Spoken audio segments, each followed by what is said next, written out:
జొన్నలు కూడా మీరు జొన్నలు కొనట్లేదని నా గజేందర్ గారు 2-3 సార్లు ఫోన్ చేయడం జరిగింది.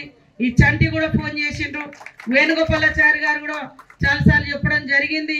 మరి దాంతో తుమ్మల మన మంత్రి వ్యవసాయ శాఖ మంత్రి తుమ్మల నాగేశ్వరరావు గారితో మాట్లాడితే రైతులకు ఖచ్చితంగా న్యాయం చేద్దాం, మన రైతుల ధాన్యం అంతా కూడా కొందామని చెప్పి ఆ జొన్నలు కూడా 14 క్వింటాల వరకు కొనుగోలు చేసే విధంగా జీవో కూడా ఇవ్వడం జరిగింది.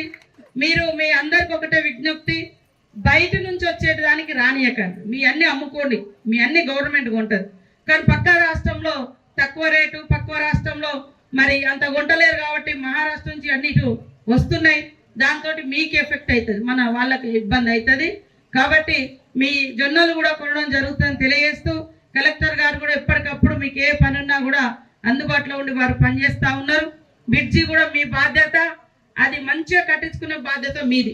ఎన్నో సంవత్సరాలుగా మీరు ఇబ్బంది పడుతున్నారని చెప్పితే ఆ రోజు ఖచ్చితంగా మరి మా సుగుణక్క గెలవకున్నా కూడా మేము ఇచ్చిన మాట ప్రకారం ఈ రోజు మీకు బ్రిడ్జి చేసి పోతా ఉన్నాం. మీరందరూ కూడా మంచి క్వాలిటీగా కట్టించుకునే బాధ్యత మీది.